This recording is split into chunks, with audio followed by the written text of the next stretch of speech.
So Ken, explain for us what you're planning here with this expansion project. We've got a piece of 1964 kit that currently converts the crude oil fraction that makes petrol into petrol you can put in a car. It's done sterling service for us over the last 48 years, and it's getting a bit tired. We'll probably have to spend about $105 million on it to actually just keep it going for another few years. So we've actually identified a really interesting opportunity, which is to replace that bit of kit with a piece of modern technology. How much does this project increase capacity?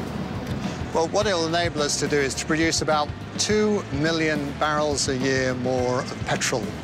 Petrol that is currently being imported, petrol that New Zealand needs. But what's in it for shareholders?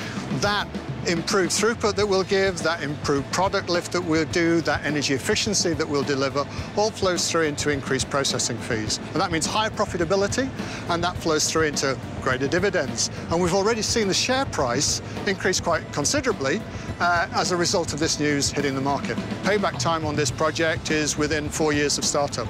And so we're hoping to be debt-free probably around 2020. And how are you going to fund it?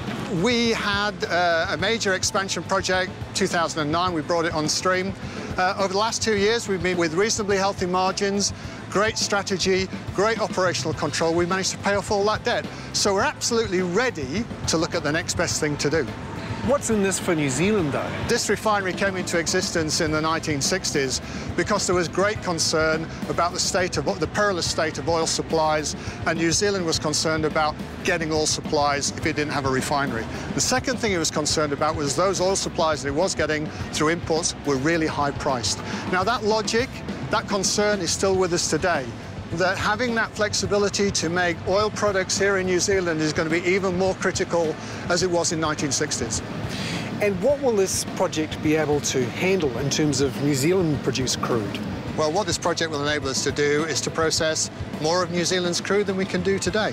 The ability to actually, if you like, use your own resources and translate them into the products that the nation needs could be a really, really big boon for the future. So what does this project do for greenhouse gas emissions? Well, this is probably one of the greatest greenhouse gas improvements that this refinery will ever put in place. We will improve not only our energy efficiency, we will actually reduce, in absolute terms, the amount of CO2 that this refinery produces by 120,000 tonnes a year. How much will this project actually increase capacity at Marsden Point? Well, we'll be able to process probably between 2 and 3 million barrels of crude more than we currently do.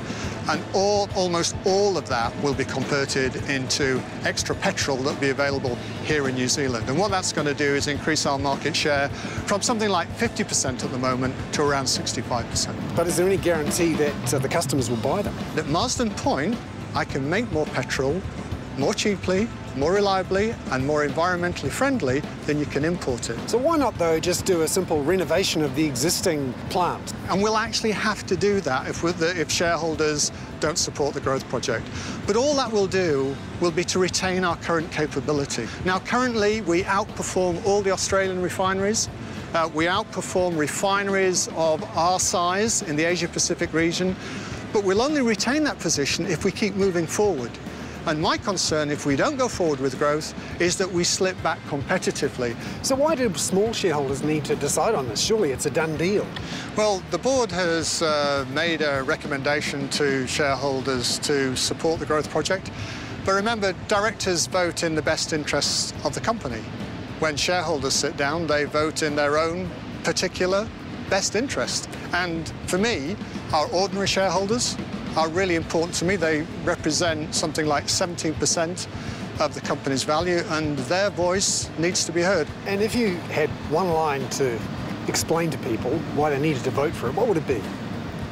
Well, I think this is completely in line with Refining NZ's strategic direction, which is to provide decent returns for shareholders, to delight its customer, and to demonstrate to New Zealand that this is a great company delivering for the country as well as for shareholders.